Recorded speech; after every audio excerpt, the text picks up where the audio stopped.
মেয়েটাকে কোলে নেওয়ার কি দরকার ছিল? কৌতূহলী গলায় জিজ্ঞেস করলো হিমেল। সিগারেটের লম্বা এক টান দিয়ে আরশাদ থমথমে গলায় বলল, তাহলে কি করতাম? হলওয়েতে ফেলে রাখতাম? না, সেটা বলছি না। কাউকে হেল্পের জন্য ডাকতে পারতে। আরশাদ বিরক্ত গলায় বলল, আমার যখন কারোর হেল্পের প্রয়োজন নেই তখন শুধু শুধু কেন ডাকতে যাব? তাছাড়া আমি তো আর জানতাম না যে ওই সময়ের সিসিটিভি ফুটেজ ভাইরাল হবে। পরিস্থিতি কিন্তু হাতের বাইরে চলে যাচ্ছে আরশাদ। গত 24 ঘন্টায় 4 লাখের কাছাকাছি ফলোয়ার কমে গেছে তোমার। আজ তো দেখলাম তোমার ফ্যানরাও তোমার বিপক্ষে কথা বলছে। Your own people are disappointed at you Arshad. Disappointed for what? একটা অসুস্থ মানুষের সেবা করার জন্য? আসল কাহিনীটা তুমি জানো আরশাদ? মানুষ তো আর জানে না। তারা ওই 3 মিনিটের ভিডিওটাকেই সত্যি মনে করে বসে আছে। ওই 3 মিনিটের বাইরেও যে অন্য ঘটনা ঘটেছে, ডক্টর এসেছে, তুমি রুম থেকে বেরিয়ে গেছো, এসব তো আর কেউ জানে না। আরশাদ ক্রুদ্ধ গলায় বলল, আমি এখন কি করব? এর আগেও আমি যা করিনি তার জন্য আমাকে দোষী বানিয়েছে মানুষ। এবার আমি সেসব সহ্য করব না। যা করার তাড়াতাড়ি করতে হবে। It's matter of your stardom, your reputation and your image. এই একটা ঘটনার কারণে তোমার ইমেজ নষ্ট হতে দেওয়া যাবে না। আরশাদ অনেকটা সময় নিয়ে কি যেন চিন্তা করে বলল, আমার মাথায় একটা প্ল্যান এসেছে। কী প্ল্যান? আমি যদি একটা ভিডিও করে সবাইকে সত্যিটা বুঝিয়ে বলি। হিমেল অভিজ্ঞ গলায় বলল, তাতে কোনো কাজ হবে না আরশাদ। ভিডিওতে সত্য কথা বলে পার পাওয়াটা মুশকিল। পাবলিক এখন ক্ষেপে আছে, তোমার কথায় বিশ্বাস নাও করতে পারে। আরশাদ ভ্রুকুচকে আক্ষেপ জড়িত কণ্ঠে বলল, সত্যি কথায় বিশ্বাস করবে না, কিন্তু একটা মিথ্যাকে আপন করে নেবে? হিমেল শুকনো গলায় বলল, আমার মাথায় অবশ্য একটা বুদ্ধি এসেছিল, যদিও সেটা এখন আর কাজে লাগানো যাবে না। বাদ দাও। কি বুদ্ধি এসেছিল? বললাম না এখন আর কাজে লাগানো যাবে না। তবুও বলো। ছোট্ট দীর্ঘশ্বাস গোপন করল হিমেল। আরশাদের জেদের সঙ্গে সে খুব ভালো করেই পরিচিত। আরশাদ যখন একবার তার বুদ্ধি জানতে চেয়েছে তখন জেনেই ছাড়বে। হিমেল পরিষ্কার গলায় বলল, সব ঘটনার সিসিটিভি ফুটেজেই তো হোটেলের কাছে আছে। তুমি ওরাকে কোলে নিয়ে রুমে যাচ্ছ, সেই ফুটেজ যেমন আছে তেমনি ডক্টরের আসার ফুটেজ, সব শেষে তোমার রুম থেকে বেরিয়ে আসার ফুটেজ, সবই তো আছে। ওই ফুটেজগুলো হোটেলের কাছ থেকে নিয়ে আমরা যদি ফেসবুকে ছেড়ে দিই। Great idea. এতক্ষণ বলনি কেন? চলো ম্যানেজারের কাছে।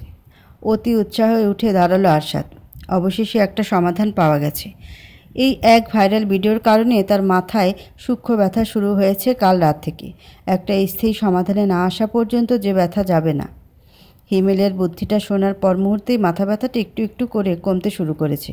হিমেল শান্ত ভঙ্গিতে বলল, আরশাদ বসো। আরশাদ বসতে বসতে চিন্তিত গলায় বলল, কি হলো? ম্যানেজার তোমার ভয়ে ওই রাতে সব ফুটেজ ডিলিট করে দিয়েছে। আমি খোঁজ নিয়ে এসেছি। সঙ্গে সঙ্গে রাতে ক্রোধে অগ্নিমূর্তি ধারণ করলো আরশাদের চোখ মুখ। হাত দুটো মুষ্টিবদ্ধ করে সে রাগে ফুঁসছে। সমাধানের এত কাছাকাছি এসেও কোনো সমাধান হলো না। ইচ্ছা করছে ওই ম্যানেজারকে তুলে আছাড় মারতে। বহু কষ্টে নিজেকে সামলে আরশাদ বিড়বিড় করে বলল, ইডিয়েট। হিমেল খেয়াল করলো আরশাদের পকেটে থাকা ফোনের রিংটোন সেই তখন থেকে বেজেই যাচ্ছে। আরশাদের সে নিয়ে কোনো মাথা ব্যথা নেই। এক মনে চিন্তিত ভঙ্গিতে কিছু একটা ভেবেই যাচ্ছে সে। হিমেল বলল, তোমার ফোন তো সে কখন থেকে বেজেই যাচ্ছে। কথাটায় আরশাদের ধ্যান ভঙ্গ হলো। সে খেয়াল করে দেখল ফোনটা অর্ডার। কাল রাতে মেয়েটার কাছ থেকে তার ফোন নিয়ে নেওয়ার পর থেকে আরশাদ খেয়াল করছে অসংখ্যবার অপরিচিত নম্বর থেকে ফোন আসছে। ফোনগুলো নির্ঘাত সাংবাদিকরা করছে। সাংবাদিকরা সরাসরি সেলিব্রিটিদের ফোন করেই বিরক্ত করে। আরশাদের নম্বর কারো কাছে নেই বলে ওরাকে ফোন করছে। আরশাদ রিসিভ করলো ফোন। অপর প্রান্ত থেকে উৎসুক সাংবাদিক উৎফুল্ল কণ্ঠে বলল, আপু আপু আপনার সাথে আরশাদ স্যারের কী সম্পর্ক? আপনারা কি প্রেম করছেন? কতদিন ধরে চলছে আপনাদের সম্পর্ক? আরশাদের গা বেয়ে প্রবল হাওয়া বয়ে গেল। যে জিনিসটা সে একেবারে পছন্দ করে না সে জিনিসের মুখোমুখি তাকে বারবার হতে হয়। এই সাংবাদিক জাতির তার ব্যক্তিগত জীবন নিয়ে কৌতূহলের শেষ নেই। আরশাদ দাঁতে দাঁত চেপে বলল, সেলিব্রিটিদের পার্সোনাল লাইফ নিয়ে খুব আগ্রহ, তাই না? সাংবাদিক অপর প্রান্ত থেকে হড়বড় খেয়ে বলল, স্যার সরি স্যার, আর কোনোদিন যদি এই নম্বরে ফোন করতে দেখি তাহলে তোমার খবর আছে। তোমার চাকরি খেয়ে ফেলতে আমার 1 সেকেন্ডও সময় লাগবে না। আরশাদ ফোন কেটে দিল। তার রাগের সীমা ক্রমেই ছাড়িয়ে যাচ্ছে। সাধারণ মানুষের সেলিব্রিটিদের জীবন নিয়ে এত মাথা ঘামাতে হবে কেন? আরশাদ তাদের জন্য বছরে 2-3টা সিনেমা করে। তাদের কাজ সিনেমা দেখা। ব্যক্তিগত জীবনে আরশাদ কাকে ডিভোর্স দিচ্ছে, কাকে কোলে নিয়ে বেড়াচ্ছে, এই নিয়ে মানুষের এত মাথা ব্যথা কিসের? হিমেল শান্ত ভঙ্গিতে বলল, ক্লেম ডাউন আরশাদ। সবসময় এমন উত্তেজিত হলে কি করে চলবে? আরশাদ ঝাঁঝালো গলায় বলল, বাজে কথা বলার একটা লিমিট থাকে হিমেল।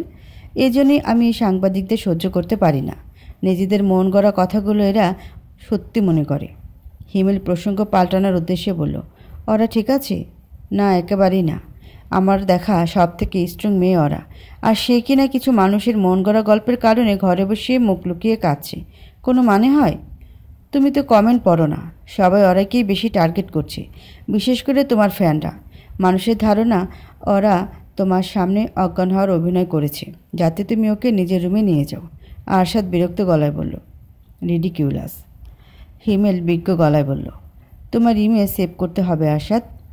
সবাই তোমাকে ক্যারেক্টারলেস ভাবছে, ডিভোর্সের সময় যেভাবে ভেবেছিল। আমি কোনো প্রতিবাদ করি না বলে বারবার আমাকে টার্গেট করতে হবে? হিমেল ভ্রুকুচকে বলল, প্রতিবাদ করো না কেন? আমি বলেছিলাম ডিভোর্সের পরে একটা ইন্টারভিউ দিয়ে সবাইকে জানিয়ে দিতে যে নওশিন চিট করেছে। তুমি করলে না, সেই জন্যই তো আজও একটা মহল ডিভোর্সের জন্য তোমাকে দোষী মনে করে।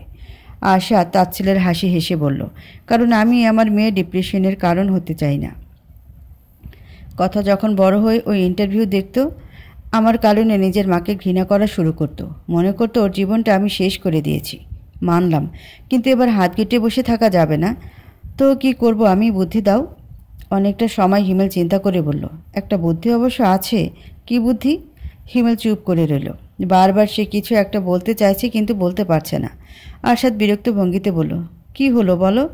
হিমেল মনে মনে সাহস সঞ্চার করে বলল, এই অরা মেয়েটাকে তুমি বিয়ে করে ফেলো। আরশাদ প্রবল বিস্ময়ে কয়েক মুহূর্ত হিমেলের দিকে এমনভাবে তাকিয়ে রইল যেন তার মতো বোকায় পৃথিবীতে দ্বিতীয়টি নেই। আরশাদ হতাশ গলায় বলল, তোমাকে ডাকাই ভুল হয়েছে। আমার বোঝা উচিত ছিল তোমার মাথাটা একেবারেই খারাপ। Arshad, trust me, this is the best option we have. Arshad কঠিন গলায় বলল, this is not even an option. তুমি নিজেও বুঝতে পারছো কি বলছো? আমি শুধু শুধু বিয়ে করতে যাব কেন? শুধু শুধু না আরশাদ, নিজের ইমেজ রক্ষা করার জন্য বিয়ে করবে। বিয়ের সাথে ইমেজ রক্ষার কি সম্পর্ক? দেখো আরশাদ, সাংবাদিকরা ঘন ঘন ফোন দিয়ে বিরক্ত করছে। ফেসবুকের গ্রুপে গ্রুপে তোমাকে নিয়ে সমালোচনা হচ্ছে। বিয়ের পর তুমি বুক উঁচু করে বলতে পারবে, আমার বউকে আমি কোলে নিয়েছি, তাতে তোদের কি? এতে কোনো সমস্যার সমাধান হবে না হিমেল। যখন কোলে নিয়েছিলাম তখন তো আর বউ ছিল না, সমস্যা বরং আরও বাড়বে। হিমেল বলল, বিয়ে কবে হয়েছে এটা তো কেউ জানতে পারবে না। প্রথমে তোমাদের কোর্ট ম্যারেজ হবে, তারপরে কাজী সাহেবের সামনে বিয়ে। কোর্ট ম্যারেজের হলফনামায় আমি পরশুর আগের দিনের তারিখ লিখব। ওই হলফনামাটি সাংবাদিকদের কাছে পৌঁছে দিব। আশা দৃঢ় গলায় বলল, দিস ইজ ইম্পসিবল। আমার জীবনে আমি আর বিয়ের মতো ভুল করছি না। আরে বাবা, সারা জীবনের জন্য বিয়ে করতে হবে নাকি? বিয়ে করে 1 বছর একসাথে থাকলে তারপর ডিভোর্স দিয়ে দিলে তোমার কাছে কি পুরো ব্যাপারটা পুতুল খেলা বলে মনে হয়? আজকে বিয়ে করলাম, কালকে ডিভোর্স দিয়ে দিলাম। তাছাড়া আমার ইমেজ রক্ষার বিয়েতে ওরা রাজি হবে কেন? কারণ তোমার ইমেজের সাথে সাথে ওরার ইমেজের সংকটের মুখে। বেশিরভাগ মানুষ ওকে বাজে বাজে কথা বলছে। বিয়ে না করলে মানুষের সামনে মুখ দেখানো ওর পক্ষে কঠিন হয়ে যাবে। আরশাদ চুপ করে রইল। কোন এক গভীর চিন্তায় তার মস্তিষ্ক মগ্ন।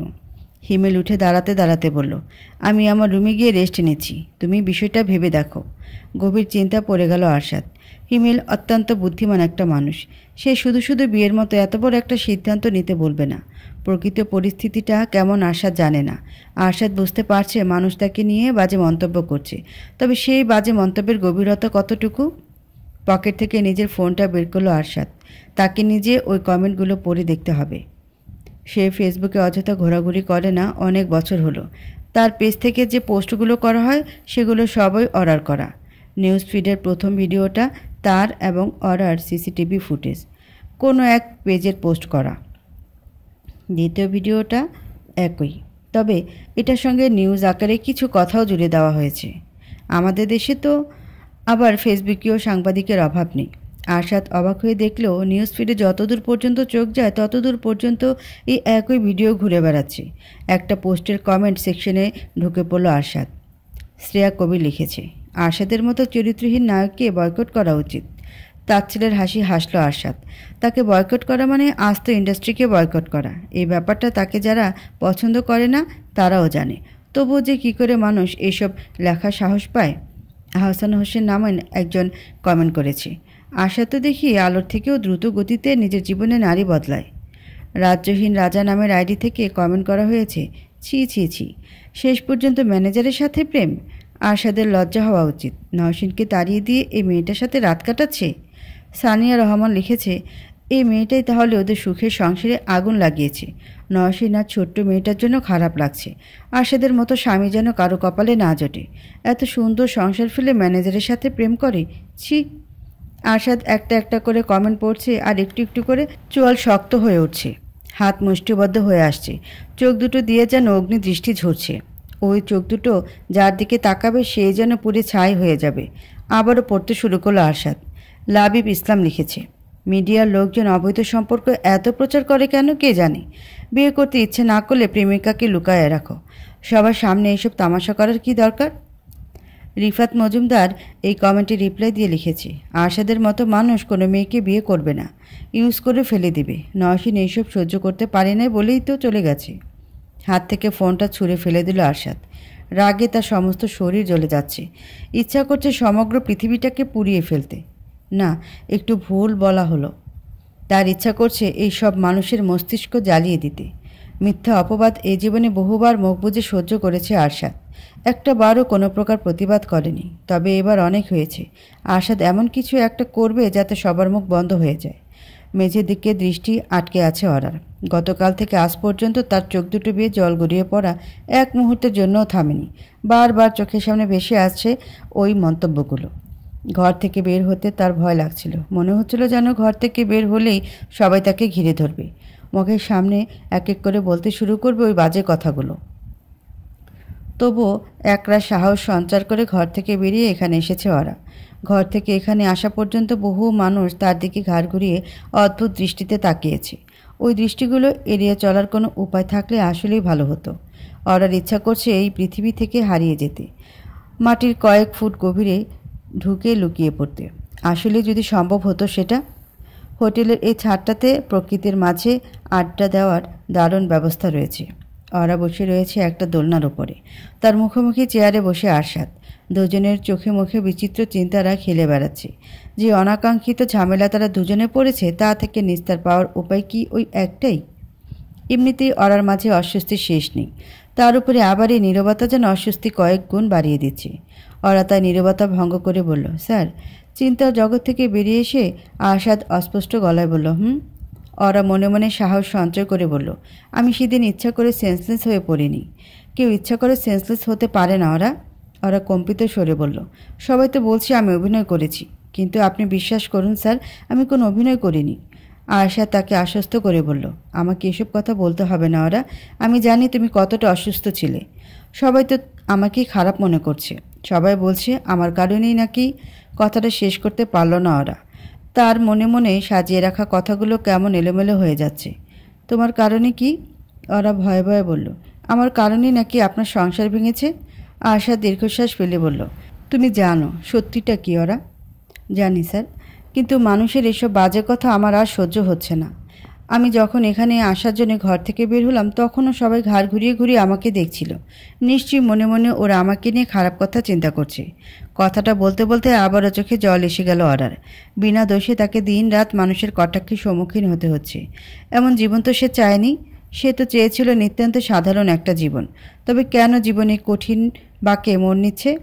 স্যার, আমরা কি কোনো কিছু করতে পারি না? হিমেলের সঙ্গে আমার কথা হয়েছে। কি বলেছেন উনি? আরশাদ অকপটে বলল, বলেছে তোমাকে বিয়ে করতে। বিস্ময় অভিভূত হয়ে ওরা তাকিয়ে রইল আরশাদের দিকে। কি বলছে এই ছেলে?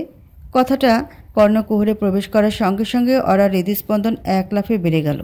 এমন ভয়ঙ্কর কথা বলার আগে বিন্দুমাত্র পূর্বাভাস দেওয়ার প্রয়োজন মনে করল না আরশাদ। আরশাদ গম্ভীর গলায় বলল, ওই ভিডিওর পর এদেশের মানুষ মনে করছে আমাদের অ্যাফেয়ার চলছে, হুইচ ইজ নট ট্রু। কিন্তু বাঙালিকে কে বোঝাবে? তারা ধরিয়ে নিয়েছে আমাদের একটা সম্পর্ক আছে, আর এদেশে বিয়ে ছাড়া একটা সম্পর্কের কোনো বৈধতা নেই। তাই বিয়েই একমাত্র অপশন। এটা হিমেলের ভাষ্য, আমার না। ওরা কম্পিত স্বরে বলল, আর আপনার ভাষ্য? আমি জানি না ওরা। আমি কিছুই বুঝতে পারছি না। হিমেল বলেছে বিয়ের পর সাংবাদিকদের জানাবে। ওই ঘটনার আগের দিন আমাদের বিয়ে হয়েছিল, যাতে ওই ঘটনা নিয়ে কেউ কোনো প্রশ্ন না তুলতে পারে। বিয়ে করে 1 বছর মিডিয়ার সামনে এমন একটা ভাব করতে হবে যে আমরা বিবাহিত। 1 বছর পর ডিভোর্স নিয়ে নিতে। আরশাদের বলা প্রতিটা শব্দের সঙ্গে সঙ্গে ওরার বিস্ময় একটু একটু করে বেড়ে যাচ্ছে। ওরা বুঝতে পারছে তার কি অনুভব করা উচিত। আরশাদ কি তাহলে তাকে সরাসরি বিয়ের প্রস্তাব দিচ্ছে, ইমেজ রক্ষা করার জন্য 1 বছরের বিয়ে?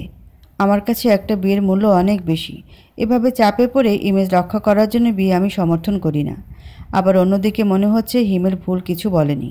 এছাড়া কোনো অপশন আমাদের কাছে নেই। আজকে আমি নিজে মানুষের কমেন্ট পড়েছি। মিথ্যা অপবাদে ভরে গেছে পুরো ফেসবুক। বাঙালি তার স্বভাব মতো একটা ঘটনা পুরোপুরি না জেনেই টার্গেট করছে আমাদের। নিজের বিয়ে নিয়ে প্রত্যেকটা মেয়েরই স্বপ্ন থাকে। ওরা কোনোদিনও কাউকে ভালোবাসতে চায় না, তবে বিয়ে নিয়ে তারও স্বপ্ন আছে। সেই স্বপ্নে তার বিয়ের ছোট্ট একটা আয়োজন করা হবে। সুন্দর করে সাজানো হবে বিয়ের স্থান। ফুল আর আলোকসজ্জা মোহনীয় হতে হবে জায়গাটাকে। আর টকটকে লাল শাড়িতে সে সাজবে মনের মতো করে। তবে ওরা হয়তো দুঃস্বপ্নেও কোনোদিন এমন বিয়ের কথা চিন্তা করেনি।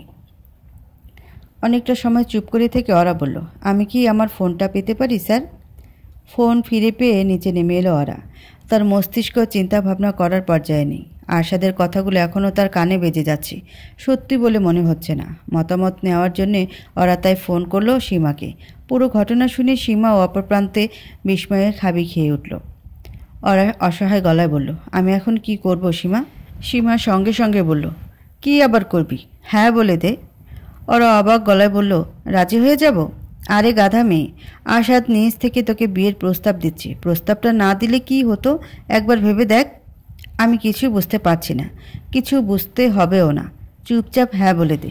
মানুষজন তোকে নিয়ে ছিছি করছে। বিয়েটা না করলে তো মানুষের সামনে মুখই দেখাতে পারবি না। কিন্তু আমি তো কিছু করিনি।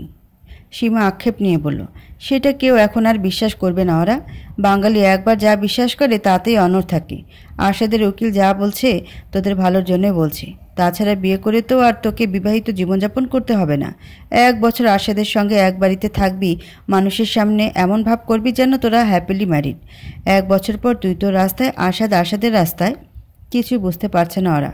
ঝোঁকের মাথায় বিয়ের মতো এত বড় একটা সিদ্ধান্তে সায় দিয়ে দিবে সে? বিয়ের পর কি এই বদনাম থেকে মুক্তি মিলবে? মানুষ কি বন্ধ করবে তাকে নিয়ে বাজে কথা বলা, নাকি ঠিক এভাবে অপদস্থ করে যাবে তাকে? ওরা আর কিছুই ভাবতে পারছে না। সে প্রাণপণ চাইছে এমন একটা সময় ফিরে যাওয়ার যখন সবটা স্বাভাবিক ছিল। বাড়ন্ত হৃদস্পন্দন, একরাশ দুশ্চিন্তা, সমাধান খুঁজে না পাওয়ার ব্যর্থতা, বাজে মন্তব্যের প্রভাবে হৃদয় বিষিয়ে যাওয়া, সব কিছু একসঙ্গে অবসান ঘটল রাত 9:38। অত্যন্ত গোপনীয়তার সঙ্গে বিয়ে হয়ে গেল আরশাদ এবং অরার।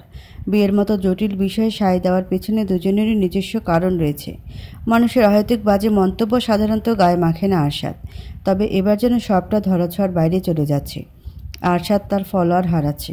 তাছাড়া সিনেমা হলে এখনও শেষ বিকেল সিনেমাটা চলছে। গত কয়েকদিনে সিনেমা হল থেকে দর্শক মুখ ফিরিয়ে নিয়েছে। সিনেমার আয়ে নেমেছে ধস। আরশাদ খুব ভালো করে জানে তার এই খ্যাতির পেছনে সবথেকে বড় অবদান তার ভক্তদের। আর সে ভক্তরাই যদি তার দিক থেকে মুখ ফিরিয়ে নেয় তবে সেটা তার ক্যারিয়ারের জন্যে মঙ্গলজনক হবে না। এই হোটেলের সিসিটিভি ক্যামেরা কন্ট্রোল রুমের দায়িত্বে থাকা ওই ছেলেটার একটা ভুলের জন্যে আজ আরশাদের খ্যাতি এক প্রকার হুমকির মুখে। ছেলেটা তার যথাযথ শাস্তি পাচ্ছে। ডিজিটাল নিরাপত্তা আইনে কঠিন মামলা দেওয়া হয়েছে তার বিরুদ্ধে। তবে তাকে শাস্তি দিলে পরিস্থিতি ঠান্ডা হবে না। ভক্তরা ধরিয়ে নিয়েছে আরশাদের সঙ্গে অরার অবৈধ সম্পর্ক রয়েছে। আর বাঙালি যখন একবার কিছু ধারণা করে নেয় তখন সেটাই দৃঢ়ভাবে বিশ্বাস করতে থাকে। পরিস্থিতি আপাতত ঠান্ডা করতে হবে। যে মানুষগুলো আরশাদের দিক থেকে মুখ ফিরিয়ে নিয়েছে তাদের বোঝাতে হবে সে কোনো ভুল কিছু করেনি। সত্যি কথা বললে যেহেতু কেউ বিশ্বাস করবে না, আরশাদ তাই মিথ্যার আশ্রয়টাই বেছে নিয়েছে। ওরা সায় দিয়েছে কারণ সে চায় যত দ্রুত সম্ভব তার স্বাভাবিক জীবনে ফিরে যেতে। যে জীবনে কেউ তাকে সমালোচনার পাত্রী বানিয়ে দেবে না, তাকে নিয়ে বাজে মন্তব্য করবে না, তাকে খারাপ মেয়ে ভাববে না।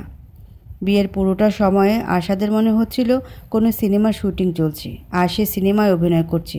সিনেমায় যেমন স্ক্রিপ্ট থাকে, পরিচালক থাকে, এখানেও আছে। তাদের বিয়ের স্ক্রিপ্ট লিখেছে হিমেল, পরিচালনাও সে করেছে। হিমেল চমৎকার কাজ করেছে। অতি উৎসুক সাংবাদিক এবং হুজুকে গা ভাসিয়ে দেওয়া জনগণের উদ্দেশ্যে সে পরপর কতগুলো বোমা ছুড়ে মেরেছে। সবার আগে আরশাদ এবং অরার কোর্ট ম্যারেজ হয়। হলফনামা হিমেল 4 দিন আগের তারিখ লেখে। ভাবটা এমন যে যেদিন তারা সিলেটে আসে সেদিনই তাদের বিয়ে হয়েছে। এরপর সেই হলফনামার ছবিটা ভাইরাল করে দেয় হিমেল। এটাই তার প্রথম বোমা। কোর্ট ম্যারেজের হলফনামায় স্বাক্ষর পর্ব শেষে কাজী সাহেবের সামনে তাদের বিয়ে হয়। দ্বিতীয় বোমা হিসেবে কাজী সাহেব তাদের বিয়ে পড়াচ্ছে এমন একটা ছবি ভাইরাল করে দেয় হিমেল। এই দুটো বোমায় ইতোমধ্যে ইন্টারনেট তখন উত্তপ্ত। এতদিন যারা ভিডিও নিয়ে হইচই করছিল তারা হইচই করার নতুন বস্তু পেয়ে গেছে। সুপারস্টার আরশাদ হকের বিয়ে। বাজে মন্তব্যকারীরা হঠাৎ করে সাধু হয়ে গেল, মিষ্টি ভাষা লিখতে লাগলো। আরশাদ বিয়ে করে আমাদের আগে জানালেই পারত। বউকে লুকিয়ে রাখতে গেল কেন? শুধু শুধু মানুষের বাজে কথা শুনতে হলো বেচারিকে। তৃতীয় বোমা হিসেবে হিমেল অরাকে দিয়ে একটা ইন্টারভিউ দেওয়ায়। অরা সাংবাদিকদের মুখোমুখি হতে চায়নি, তাই ফোনের মাধ্যমে ইন্টারভিউ দেয় সে। ইন্টারভিউতে সত্যের মতো করে কতগুলো মিথ্যা বলে সে। সব মিথ্যাই হিমেলের শিখিয়ে দেওয়া। অরা ইন্টারভিউতে বলে 1 বছর ধরে আরশাদ তাকে পছন্দ করে। অরা বুঝতে পেরেছিল ঠিকই, কিন্তু আরশাদ কখনো মুখ ফুটে বলেনি।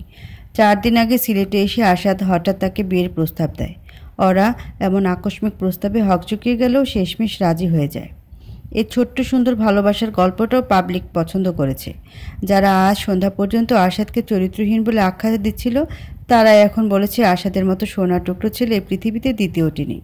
একটা মেয়েকে পছন্দ করেছে, কিন্তু প্রেমের প্রস্তাব দেয়নি, সোজা বিয়ের প্রস্তাব দিয়েছে। সর্বশেষ বোমা হিসেবে হিমেল আরশাদকে দিয়ে ফেসবুকে তাদের দুজনের ছবি পোস্ট করিয়েছে। ক্যাপশনে আবার লিখিয়েছে, the light to my darkness. যদিও এতে আরশাদের সায় ছিল না, তবে কি আর করা। ইমেজ রক্ষার খাতিরে বিয়েটাই যখন করে ফেলেছে তখন ছবি পোস্ট করা আর কি এমন কঠিন কাজ। আরশাদের হারিয়ে যাওয়া ফলোয়াররা ক্রমেই ফিরতে শুরু করেছে। সকলে সুন্দর সুন্দর কমেন্টে ভরিয়ে ফেলেছে সে পোস্টের কমেন্ট সেকশন। যদিও একটা মহলের মনে হচ্ছে ভিডিও ভাইরাল হয়ে যাওয়ার পর চাপে পড়ে অরাকে বিয়ে করেছে আরশাদ, তবে বেশিরভাগই ইতিবাচক কমেন্ট করছে। নবদম্পতিকে নিয়ে মানুষের আগ্রহের কমতি নেই। আরশাদ অরাকে আশ্বাস দিয়েছে দীর্ঘদিন এই নাটক চালিয়ে যেতে হবে না তাদের। 1 বছর কিংবা তারও কম সময়ের জন্য দুজনে সংসার করার অভিনয় করবে। অরা আরশাদের বাড়িতে থাকবে, পুরো পৃথিবী মনে করবে তারা সুখী দম্পতি। 1 বছর পর দুজনের ডিভোর্স নিয়ে আলাদা হয়ে যাবে। সবাই জানবে দুজনের সম্মতিতে মিউচুয়াল ডিভোর্স হয়েছে। জ্বর থেকে এখনও পুরোপুরি সেরে ওঠেনি অরা। মাথার ভেতরে তীক্ষ্ণ ধরনের একটা ব্যথা রয়েই গেছে। তার উপরে আবার এই 2 দিনে প্রচুর ধকল গেছে মেয়েটার ওপর দিয়ে। বাজে বাজে ওসব মন্তব্য পড়ে বিষিয়ে গেছে তার মনটা। সেই সাথে আবার বিয়ের বাড়তি ধকল। সব মিলিয়ে প্রচণ্ড ক্লান্ত অরা। কোনো ভাবনা চিন্তা করার পর্যায়ে নেই তার মস্তিষ্ক। বিয়ের আনুষ্ঠানিকতার পর আরশাদের সঙ্গে আর কথা হয়নি তার। আরশাদ যথারীতি গম্ভীর ভঙ্গিতে নিজের ঘরে চলে গেছে। ওরাও ফিরে এলো তার ঘরে। মাথাটা ভনভন করে উঠছে। বিচিত্র ক্লান্তি ছেয়ে গেছে সারা শরীরে। ঘরে এসে ফ্রেশ না হয়ে বিছানায় গায়ে এলিয়ে দিল ওরা। তার জীবনের সব থেকে বড় ঘটনা আজ ঘটেছে, অথচ সেসব নিয়ে কোনো প্রকার চিন্তাভাবনা নেই ওরার মাঝে। এই মুহূর্তে তার ইচ্ছা করছে সারা জীবনের জন্য ঠিক এইভাবে ক্লান্ত ভঙ্গিতে বিছানায় পড়ে থাকতে। চুপটি করে সে হারিয়ে গেল ঘুমের রাজ্যে। পরদিন সকালে ওরার ঘুম ভাঙল আরশাদের ফোনে। ওরা ফোন রিসিভ করতে আরশাদ থমথমে গলায় বলল, ওরা এখনই এসে আমার সঙ্গে দেখা করো। এক লাফে উঠে বসলো ওরা। আরশাদের সুখ্যাতি সূক্ষ্ম কোনো নির্দেশও কোনোদিনও অমান্য করেনি সে, আজও করল না। বাথরুমে গিয়ে চোখে মুখে জল দিতে আবার মনে পড়ে গেল কাল রাতের ঘটনা, তার বিয়ের ঘটনা। অদ্ভুত ব্যাপার, সদ্য ঘুম থেকে উঠে আরশাদের সঙ্গে কথা বলার সময় ওরার মাথা থেকে বিয়ের ব্যাপারটা উড়েই গিয়েছিল। ওরা বিশ্বাসই করতে পারছে না এই মুহূর্তে সে বিবাহিত। তাও আবার যে মানুষটার সঙ্গে বিয়ের কথা সে কোনোদিন কল্পনাতেও আনেনি তার সঙ্গে। হোটেলের লবিতে বসে গম্ভীর মুখী স্ক্রিপ্টের দিকে তাকিয়ে আছে আরশাদ। আজ থেকে আবারও শুরু হতে যাচ্ছে শুটিং। ওরার বুকটা ধক করে কেঁপে উঠল। গত 2 দিনে শুটিংয়ের কোনো খোঁজ খবরই নেওয়া হয়নি। নিজের দুশ্চিন্তায় ওরা এতটাই মগ্ন ছিল যে কাজকে একটু বেশি অবহেলা করা হয়ে গেছে। ওরা আরশাদের সামনে গিয়ে দাঁড়াতেই আরশাদ স্ক্রিপ্টের দিক থেকে চোখ না তুলে বলল, বসো ওরা। ওরা ইতস্তত করে বসলো আরশাদের পাশের সোফায়। এর আগেও তো বহুবার আরশাদের সামনে এসেছে সে, তার পাশে বসেছে। কই কোনোবারই তো এমন অদ্ভুত অনুভূতি হয়নি। মনের মধ্য দিয়ে কত শত প্রজাপতি যে উড়ে যাচ্ছে তার কোনো হিসাব নেই ওরার কাছে। একটু একটু করে তার হৃদস্পন্দন ক্রমেই বেড়ে যাচ্ছে, গলা শুকিয়ে কাঠ হয়ে যাচ্ছে। কেন হচ্ছে এমনটা? ওরা পাশে বসে থাকা মানুষটা আজ তার স্যার নয়, তার স্বামী, এজন্যে। ওরা চুপ করে বসে রইল। আরশাদ কয়েক মিনিট স্ক্রিপ্টের দিকে চোখ বুলিয়ে অবশেষে বলল, তুমি আজ ঢাকায় ফিরে যাওয়ারা, তোমাকে এখানে থাকতে হবে না। সেটের মানুষজন এমনিতেই তোমাকে বাড়তি আগ্রহী হয়ে উঠেছে। ওরা শুকনো গলায় বলল, জি আচ্ছা স্যার। ঢাকায় গিয়ে তুমি সোজা আমার বাসায় উঠবি। মতিউরকে বলে রেখেছি, তোমার কোনো অসুবিধা হবে না। ওরা হকচকিয়ে গিয়ে বলল, আজই কেন স্যার? আরশাদ যন্ত্রের মতো করে বলল, কারণ এয়ারপোর্টে নামার সাথে সাথে সাংবাদিকরা তোমাকে ফলো করবে।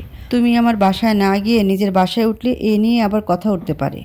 ওরা ছোট্ট দীর্ঘশ্বাস গোপন করে বলল, আচ্ছা। ঢাকায় গিয়েও তুমি ডিরেক্টর আর টিমের সাথে যোগাযোগ রাখবে। প্রতিদিন রাতে পরের দিনের শিডিউল আমাকে পাঠিয়ে দেবে। মনে মনে হাঁপ ছেড়ে বাঁচল ওরা। তার জায়গায় অন্য কেউ থাকলে হয়তো ঢাকায় বসে কাজ করতে হবে শুনে দুঃখে শেষ হয়ে যেতেই। ওরা বলেই খুশি হচ্ছে। কাজ ছাড়া জীবনযাপন করা তার পক্ষে একেবারেই অসম্ভব। আরশাদ আবারও বলল, যাদের সঙ্গে মিটিং ফিক্সড করেছে তাদের কাছে ফাইনাল ডেটটা পৌঁছে দেবে। আর যাওয়ার আগে মিটিংয়ের শিডিউলটা কোনো মতে আমার ল্যাপটপে পাঠানোর ব্যবস্থা করো। জি স্যার। আরশাদের কথাবার্তার ভঙ্গিতে কোনো প্রকার পরিবর্তন আসেনি। তার কথা শুনে কেউ বুঝতেই পারবে না যার সঙ্গে সে কথা বলছে সে তার সদ্য বিবাহিত স্ত্রী। আরশাদ ওরার সঙ্গে এখনও ম্যানেজারের মতো করেই কথা বলছে। অবশ্য এটাই তো স্বাভাবিক। বিয়েটা হয়েছেই ক্ষণিকের জন্যে। এই বিয়ের কোনো ভিত্তি তার কাছে না থাকাই স্বাভাবিক। ওরার কাছে কি আছে সেই জন্যই বুঝতে পারছে না।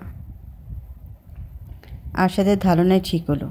এয়ারপোর্টে নেমেই একরাশ সাংবাদিকের ভিড় লক্ষ্য করলো ওরা। আরশাদের ড্রাইভার আগে থেকে গাড়ি নিয়ে এয়ারপোর্টের বাইরে অপেক্ষা করছিল তার জন্যে। ভিড় এড়িয়ে একা একা গাড়ির কাছে পৌঁছাতে পৌঁছাতে হাঁপিয়ে উঠল ওরা। উৎসুক সাংবাদিকের দল বাড়ি পর্যন্ত ফলো করছে তাকে। ওরা বাড়ির ভিতরে চলে যাওয়ার পর সকলে জড়ো হয়েছে বাড়ির সামনে। যদিও এই বাড়ির সিকিউরিটি গার্ডরা বাড়ির সামনে কোনো সাংবাদিককে ভিড় করতে দেয়নি, তাই ওরা জড়ো হয়েছে খানিক দূরে। অপেক্ষায় আছে আরেকবার ওরাকে ক্যামেরাবন্দি করার। মতিউর ওরার জন্য এ বাড়ির গেস্ট রুমটা খুলে দিয়েছে। সে তো 1 বছরের জন্য এ বাড়ির গেস্ট। আরশাদের এ বাড়িতে আগেও অগণিত বার এসেছে ওরা, তবে কোনোবারই এমন অনুভূতি হয়নি। এই অনুভূতির কোনো নাম নেই। একে ভাষা প্রকাশ করা দুঃসাধ্য। এই বিচিত্র অস্থিরতা কিছুতেই থামতে চাইছে না। সীমাকে ফোন করে খবর দিল ওরা। এ বাড়িতে তার কোনো জিনিসই নেই। নিজের জামা কাপড় আর অন্যান্য জিনিস ছাড়া তো আর থাকা সম্ভব নয়। সীমা যখন ওরার প্রয়োজনীয় জিনিসপত্র নিয়ে বাড়ির সামনে এলো, দূরে থাকা সাংবাদিকদের ভিড়ে যেন প্রবল ঢেউ খেলে গেল। সবাই ব্যস্ত হয়ে গেল আরশাদ হকের স্ত্রীর সঙ্গে যে দেখা করতে এসেছে তাকে ক্যামেরাবন্দি করতে। সীমাকে দেখে কান্নায় ভেঙে পড়ল ওরা। মনের ভিতরে জমিয়ে রাখা অনুভূতিগুলো কেবল আপন মানুষের সামনে প্রকাশ করা যায়। সীমা তাকে জড়িয়ে ধরে সান্ত্বনা দেওয়ার চেষ্টা করছে, কিন্তু ক্রমে নিজেই অবাক হয়ে যাচ্ছে। ওরার কি হয়ে গেল হুট করে? তার দেখা সব থেকে সাহসী মেয়েটা এমন করে ভেঙে পড়ল। অবশ্য ওরাকে দোষ দিয়েও কোনো লাভ নেই। যে ধরনের বাজে বাজে মন্তব্য তাকে করা হয়েছে এতে ভেঙে পড়াটাই স্বাভাবিক। বেশ অনেকটা সময় লাগলো ওরা শান্ত হতে। চোখের জল মুছিয়ে ওরা চুপচাপ গিয়ে বসলো বিছানার উপরে। সীমা তার সামনে বসতে বসতে হালকা গলায় বলল, বাপরে বাপ, আমার তো বিছানায় পা উঠিয়ে বসতে ভয় করছে। আরশাদের বাড়ির গেস্ট রুমের বিছানায় বসে আছি, ভাবা যায়? ওরাকে একটু সহজ করার জন্য এমন হালকা ধরনের কথা বলছে সীমা, তবে হলো হিতে বিপরীত। ওরা বিরক্ত হয়ে বলল, আমার জীবনের 12টা বেজে গেল আর তুই ফাজলামি করছিস? সীমা আহত গলায় বলল, 12টা বাজতে যাবে কেন? তুই তো রীতিমতো স্টার হয়ে গেছিস। ফেসবুকে সমস্ত সিনেমার গ্রুপে তোকে নিয়ে আলোচনা হচ্ছে। মানুষের তো তোকে নিয়ে আগ্রহ শেষ নেই। ওরা ক্লান্ত গলায় বলল, বিরক্ত লাগছে আমার। মানুষের অ্যাটেনশন পেয়ে অভ্যস্ত না তো, তাই। এটা তো পজিটিভ অ্যাটেনশন। এই ভিডিও ভাইরাল হওয়ার পর মানুষজন বাজে কথা বলছিল, কিন্তু বিয়ের খবর সামনে আসার পর থেকেই তো সব বদলে গেল। ওরা ভয়ের তো গলায় বলল, তুই কি এর মাঝে ভার্সিটিতে গিয়েছিলি সীমা? ওখানেও কি সবাই আমাকে নিয়ে বাজে কথা বলছে? আরে না, পৃথিবীর সবাইকে খারাপ মনে করিস নাকি? ভার্সিটির সবাই বলাবলি করছিল ওর মতো ভালো মেয়ে কোনো খারাপ কাজ করতেই পারে না। কথাটা পুরোপুরি সত্যি নয়। ভার্সিটিতে এই কয়দিনে বিশাল ঝামেলা বেঁধে গেছে। ভিডিও ভাইরাল হওয়ার পর একদল সাধু শিক্ষার্থী ডিপার্টমেন্ট হেডের কাছে গিয়ে বলেছে এই মেয়েকে অবিলম্বে ভার্সিটি থেকে বহিষ্কার করা হোক। ওই সময়ে বেশ দৌড়ঝাঁপ করতে হয়েছে সীমাকে। ডিপার্টমেন্ট হেডকে সে বুঝিয়েছে ভিডিওতে ওর কোনো দোষ নেই। তার সঙ্গে কোনো প্রকার কথা না বলে এভাবে বহিষ্কার করা অযৌক্তিক। ডিপার্টমেন্ট হেড শেষমেশ সীমার কথা শুনেছি। এই ছিল গতকালের ঘটনা। আজ তো বিয়ের খবরটি সামনে চলে এলো। এতক্ষণে ভার্সিটির উত্তাপ নিশ্চয়ই শান্ত হয়েছে। এই কথাটা আপাতত ওরা না জানলেও চলবে। বেচারির মনের অবস্থা এমনিতেও ভালো না। সীমা হঠাৎ কী যেন মনে করে খিলখিল করে হেসে উঠল। হাসির তীব্রতা এতটাই যে হাসতে হাসতে মাটিতে লুটিয়ে পড়ার মতো অবস্থা। ওরা ভ্রুকুচকে বলল, হাসছিস কেন? সীমা হাসি না থামিয়ে বলল, এমনি এমনি এমনি এমন পাগলের মতো কেউ হাসে? আমি বলেছিলাম না কি? সীমা ফুর্তির ভঙ্গিতে বলল, আরশাদের সঙ্গে তোর কিছু একটা হবেই, তখন তো বিশ্বাস করিসনি। ওরা কঠিন গলায় বলল, স্যার আমাকে শখের বশে বিয়ে করেনি সীমা, পরিস্থিতির চাপে পড়ে বাধ্য হয়েছে। সীমা আক্ষেপ জড়িত কণ্ঠে বলল, এইটাই একমাত্র আফসোস বুঝলি। কোথায় ভেবেছিলাম আরশাদ তোর প্রেমে পড়বে, রোমান্টিকভাবে প্রপোজ করবে, কিন্তু না। থাক, কি আর করা, বিয়ে যে হয়েছে এতেই আমি খুশি। তুই ভুলে যাচ্ছিস সীমা, বিয়েটা 1 বছরের জন্য হয়েছে। 1 বছর মানুষের সামনে হ্যাপি ফ্যামিলির অভিনয় করতে হবে আমাকে। আরে ধুর, 1 বছরে কত কিছু বদলে যায়। আপাতত তুই আরশাদ হকের বউ, এই সত্য কেউ পাল্টাতে পারবে না। আরশাদ হকের বউ কথাটা ঝনঝন করে বেজে উঠল ওরার কানে। গায়ে কাটা দিয়ে গেল। মনের মাঝে একরাশ অস্থিরতা খেলে বেড়াচ্ছে। সেই অস্থিরতা থেকে নিস্তার পাবার সম্ভাবনা অত্যন্ত ক্ষীণ। দিনভর শুটিং শেষে বিছানায় গায়ে দিল আরশাদ। গত 2 দিনে তার উপর দিয়ে বয়ে যাওয়া ঝড়ে লেশমাত্র প্রভাব পড়েনি শুটিংয়ে। আরশাদ যখন কাজ করে তার পূর্ণ মনোযোগ দিয়েই করে। দিন শেষে এই কাজটাকেই তার সবথেকে আপন বলে মনে হয়। হঠাৎ তার বিশ্রামে ব্যাঘাত সৃষ্টি করলো ফোনের রিংটোন। আরশাদ বিরক্ত দৃষ্টিতে ফোনের দিকে তাকিয়ে দেখল ফোনের স্ক্রিনে ভেসে উঠেছে তার মায়ের নাম। সর্বনাশ করেছে।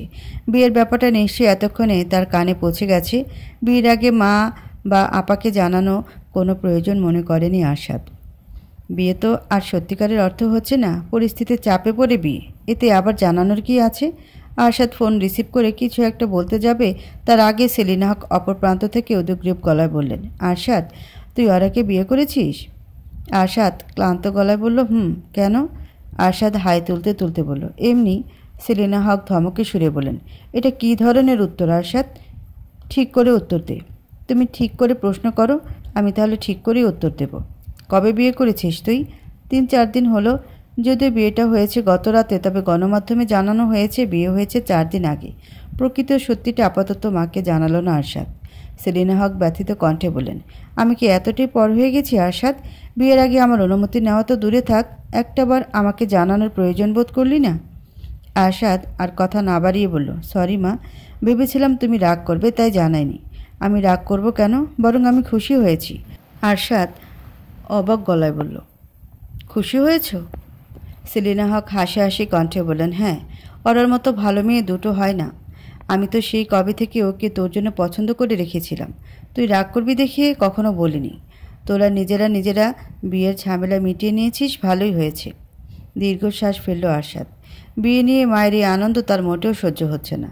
1 বছর পর ডিভোর্সের সময় মাকে বোঝাতে গিয়ে আবার কাঠখড় পোড়াতে হবে তাকে। কার ভালো লাগে বারবার একই ঝামেলার সম্মুখীন হতে? একটু একটু করে স্বাভাবিক জীবনে ফিরে যাওয়ার চেষ্টা করছে ওরা। তবে সেই চেষ্টা সফল করার জন্য দুঃসাধ্য পর্যায়ে পৌঁছে গেছে। রাতে ঘুমাতে গেলে চোখের সামনে ভেসে ওঠে মানুষের নোংরা নোংরা সব মন্তব্য। ওরা জানে ওই মানুষগুলোর একটা কথাও সত্যি নয়। মানুষগুলো একসঙ্গে জড়ো হয়ে চেঁচিয়ে তাকে চরিত্রহীন ডাকলেও এই সত্য কেউ বদলাতে পারবে না যে ওরা চরিত্রহীন নয়। তবুও মাঝে মধ্যে বিচিত্র এক কষ্ট হয়। একটা মানুষকে ভেতর থেকে শেষ করে দেওয়ার জন্যে কথার বুলেটের থেকে ভারী অস্ত্র আর কিছুই হতে পারে না। ওরা ভেবে পায় না ফেসবুকে তাকে নিয়ে উল্টাপাল্টা কমেন্ট করা ওই মানুষগুলো তার মুখোমুখি দাঁড়ালে কি করত? তারা কি ওরার মুখের সামনে তাকে নিয়ে বাজে কথা বলার সাহস পেত? মোটেই না। মোবাইল স্ক্রিনের আড়ালে লুকিয়ে মনে যা আসে তাই বলা খুব সহজ। খারাপ মন্তব্যের স্রোত আপাতত ঠান্ডা হয়েছে, তবু ওরাকে নিয়ে আলোচনা শেষ হওয়ার কোনো নামগন্ধ নেই। আরশাদ হকের স্ত্রী বলে কথা, তাকে নিয়ে মানুষের আগ্রহ একেবারে তুঙ্গে, বিশেষ করে তার বানিয়ে বানিয়ে বলা ওই ভালোবাসার গল্পে। বিয়ের ঘোষণার পর থেকে ওরার ফলোয়ার বেড়ে দাঁড়িয়েছে প্রায় 20 লাখে। আগে পোস্ট করা ছবিগুলোর নিচে মানুষের একটাই কমেন্ট, আরশাদের সঙ্গে আপনার প্রেমটা শুরু হলো কি করে? ফোন থেকে ফেসবুক অ্যাপটাই ধরে ফেলে দিয়েছে ওরা। তার কোনো প্রয়োজন নেই অজানা মানুষের অহেতুক অ্যাটেনশন। বাজে মন্তব্য নিয়ে দুশ্চিন্তা পর্ব শেষে ওরার দুশ্চিন্তা শুরু হয় এই বিয়েটা নিয়ে। আচ্ছা, সে কি বিয়েটা করে ঠিক কাজ করলো? বিয়েটা না করলে এখনও তাকে জর্জরিত হতে হতো মানুষের কথার বুলেটে। তাকে সকলের দৃষ্টিতে একটা চরিত্রহীন বাজে মেয়ে হয়েই থেকে যেতে হতো। আর বিয়ে করেই বা কী হলো? যে বিয়ের কোনো ভিত্তি আশাদের কাছে নেই, তার কাছেও যে আছে এমনটা নয়। ওরা মনে করে বিয়ের মতো গুরুত্বপূর্ণ সম্পর্ক এই পৃথিবীতে কমই আছে।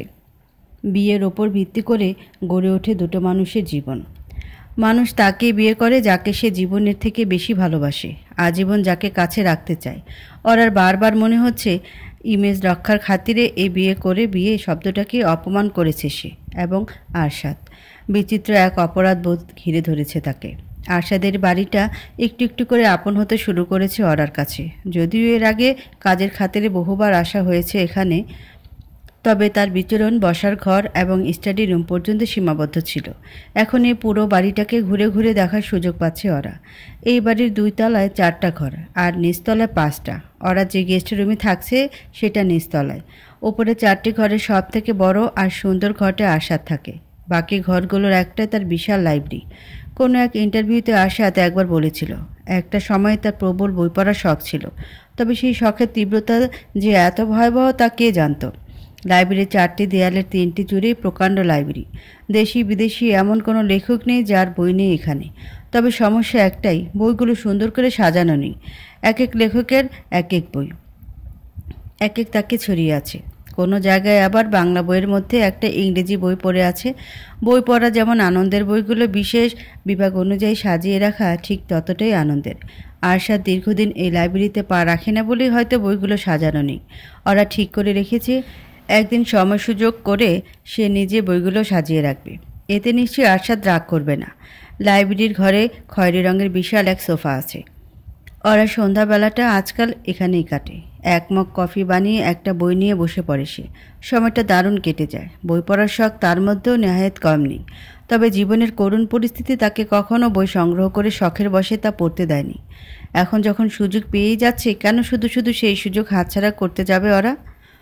সকালের দিকে বাড়িটা জমজমাট থাকে। বাড়ি পরিষ্কার করার জন্য প্রতিদিন 4 জন স্টাফ আসে। মতিউরের নির্দেশে তারা পুরো উদ্যমে পরিষ্কার করার কাজে নেমে পড়ে। বাবুর্চি আব্দুল চলে আসে তার 2 জন সঙ্গী নিয়ে। সকাল থেকে বিকেল পর্যন্ত রান্নাঘরটা তাদের দখলেই থাকে। ওরা বহুবার চেষ্টা করেছে সকালবেলা নিজের কফিটা নিজে বানাতে, কোনোবারই সক্ষম হয়নি। আব্দুল প্রতিবারই আতকে উঠে বলেছে, আপনি কফি বানাবেন কেন ওরা আপা? আমি কি মরে গেছি? দূরের আকাশে যেমন ক্রমে সূর্যের তীব্রতা কমে আসে, ঠিক তেমনি দিন যতই বাড়তে থাকে এই বাড়িতে নেমে আসে এক শান্ত পরিবেশ। আব্দুল রান্নাবান্না শেষে তার দলবল নিয়ে চলে যায়। পরিষ্কার করতে আসা ওই স্টাফরাও সন্ধ্যার আগ দিয়ে চলে যায়। সবশেষে মতিউর বাড়ির চাবি ওরাকে বুঝিয়ে দিয়ে চলে যায়। আরশাদ রাতে বাড়িতে কোনো প্রকার মানুষজন পছন্দ করে না বলে এরা কেউ থাকে না। এই বিশাল বাড়িতে একা একা গা ছমছম করে ওঠে ওরার। তবে ভয় লাগে না। তাকে ছোটবেলায় কেউ কোনোদিন ভূতের ভয় দেখায়নি বলে তার মধ্যে ভয় ব্যাপারটা নেই। ওরা শুধু অবাক লাগে এই ভেবে জীবন কতটা অদ্ভুত। কোথায় তার এখন শুটিং ইউনিটের সঙ্গে সিলেটে থাকার কথা ছিল, কিন্তু আর এখন ঘুরে বেড়াচ্ছে আরশাদের বাড়িতে, তাও আবার তার স্ত্রী হয়ে। বাড়ির সামনে সাংবাদিকদের ভিড় অনেকটাই নিয়ন্ত্রণে এসেছে। সিকিউরিটি গার্ডরা বাড়ির সামনে বা আশেপাশে তাদের জড়ো হতে দেয় না। তবুও ঘর থেকে বের হওয়ার কোনো প্রকার সাহস করে উঠতে পারছে না ওরা। সীমা মাঝে মধ্যে দেখা করতে এলেও কয়েকদিন ধরে সেটাও বন্ধ। সে গেছে তার গ্রামের বাড়িতে। সীমার বাবার সঙ্গে তার দীর্ঘদিনের ঝগড়া। মেয়ে এইচএসসি পাশ করার পর তিনি চেয়েছিলেন সীমাকে বিয়ে দিয়ে দিতে। উপযুক্ত পাত্রও পেয়েছিলেন। ছেলে সিঙ্গাপুরে চাকরি করে, ঢাকায় নিজেদের ফ্ল্যাট। ছেলে আশ্বাস দিয়েছিল বিয়ের পর সীমাকে পড়াবে। পড়াশোনা শেষ করে সীমাও তার সঙ্গে সিঙ্গাপুরে গিয়ে থাকবে। স্বপ্নের মতো সুন্দর এই প্রস্তাব নিমিষেই ভেঙে চুরমার করে দেয় সীমা। তার কথা, বিয়ের আগে সব ছেলেই বলে স্ত্রীকে পড়াবে, কিন্তু বিয়ের পর শেষমেশ পড়াশোনা চালিয়ে যেতে পারে কয়জন মেয়ে?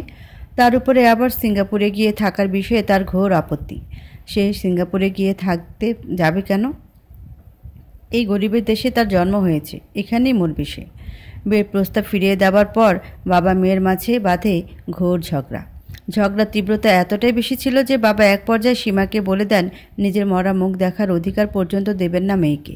সীমাও রেগে মেগে বাড়ি থেকে বেরিয়ে আসে।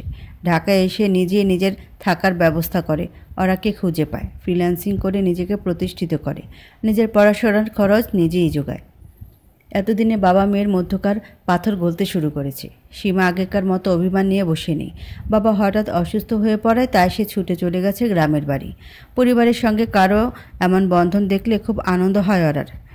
তার তো পরিবার নেই, তাই সে জানে এই সম্পর্কের গুরুত্ব কতটুকু। প্রায় 20 দিন পর শুটিং শেষে কাল রাতে বাড়িতে ফিরেছে আরশাদ। সে বাড়িতে প্রবেশের সঙ্গে সঙ্গেই কেমন এক শীতল হাওয়া বয়ে যাচ্ছে। সকলে আজ কাজও করছে কেমন ধীরস্থির ভঙ্গিতে। একটু শব্দ হলে যদি আরশাদের ঘুম ভেঙে যায়। ওরা অবাক হয়ে লক্ষ্য করল ঘড়ির কাঁটা ঠিক 1টার ঘরে। সে জানতো আরশাদ দেরি করে ঘুম থেকে ওঠে, তাই বলে এতটা দেরি? প্রতিদিন কি এতটাই দেরি করে, নাকি টানা শুটিং করে বেচারা একটু ক্লান্ত পরিশ্রান্ত? কাল রাতে বাড়িতে পা রেখে আশা সোজা নিজের ঘরে চলে গিয়েছে। ওর সঙ্গে তার দেখা হয়নি, অবশ্য ভালোই হয়েছে। বিয়ের ঘটনার পর আরশাদের মুখোমুখি হওয়ার কথা কল্পনাতেও আনলেও কেমন অস্থির লাগে ওরার। এই 20 দিনে ফোনে অসংখ্যবার কথা হয়েছে তার সঙ্গে। আরশাদ তার স্বভাব মতো বেশ কয়েকবার ধমকে দিয়েছে ওরাকে, তবে কাজের বাইরে কোনো কথা তাদের হয়নি। অবশ্য না হওয়াটাই তো স্বাভাবিক, তারা তো সত্যিকারের স্বামী স্ত্রী নয়। কিন্তু সমস্যা হলো একজন তাকে আরশাদের সত্যিকারের স্ত্রী ভেবে বসে আছেন, আরশাদের মা। ওরা ঢাকায় চলে আসার পরপরই সেলিনা হক তাকে ফোন দিয়ে প্রায় ঘণ্টাখানেক কথা বলেন। এই দীর্ঘ কথোপকথনের সারমর্ম হলো ওরা আর আরশাদ যে বিয়ে করেছে এতে তার আনন্দের সকল সীমা ছাড়িয়ে গেছে। ওরার মতো লক্ষ্মী একটা মেয়েকে পুত্রবধূ হিসেবে পেয়ে তিনি ধন্য। আনন্দের বহিঃপ্রকাশ কেবল কথা পর্যন্ত সীমাবদ্ধ রাখেননি তিনি। ওরাকে অপরূপ সুন্দর একটা সোনার হার পাঠিয়েছেন। এটা নাকি তিনি যত্ন করে রেখে দিয়েছিলেন পুত্রবধূকে দেবেন বলে। ওরা ভেবে পায় না, পুত্রবধূকে দেওয়ার জন্য যত্ন করে রেখে দিলে তো এই হার নওশিনের পাবার কথা। নওশিনের কথা মনে পড়তেই ওরার গা বেয়ে শীতল স্রোত বয়ে গেল। না জানি এই বিয়ে নিয়ে তার প্রতিক্রিয়া কেমন। নওশিনের কানাডা থেকে ফিরে আসতে আরও কয়েক মাস বাকি। কানাডা থেকে ফিরে সে কি আর কোনোদিন স্বাভাবিক চোখে দেখতে পারবে ওরাকে? নওশিন যেমনই হোক না কেন, ওরা মনে মনে তাকে অসম্ভব শ্রদ্ধা করে। তার কারণে তো এই সুন্দর জীবনটা পেয়েছে ওরা। নওশিন তার দিক থেকে মুখ ফিরিয়ে নিলে তা আসলেই কষ্টকর হবে। ওরার ভাবনা ছেদ পড়ল মতিউরের ডাকে। আফা, স্যার আপনারে ডাকে। ওরা স্বাভাবিকভাবে বলল, স্যার উঠেছেন? মতিউর কয়েক মুহূর্ত অবাক দৃষ্টিতে তাকিয়ে রইল ওরার দিকে। মনে মনে নির্ঘাত ভাবছে, এই মেয়েটা বিয়ের পরও আরশাদকে স্যার ডাকছে কেন? ওরার কিছুই করার নেই এতে। এক নিমিষে তার দীর্ঘদিনের অভ্যাস ছেড়ে আসা তো আর সম্ভব নয়। মতিউর বলল, জি উঠছে, বারান্দায় আপনার অপেক্ষা করতেছে। আরশাদের চোখে মুখে আজ বিচিত্র এক স্নিগ্ধতা ছেয়ে আছে।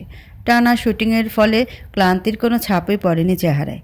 শান্ত ভঙ্গিতে কফির কাপে চুমুক দিয়ে সুইমিং পুলের দিকে তাকালো।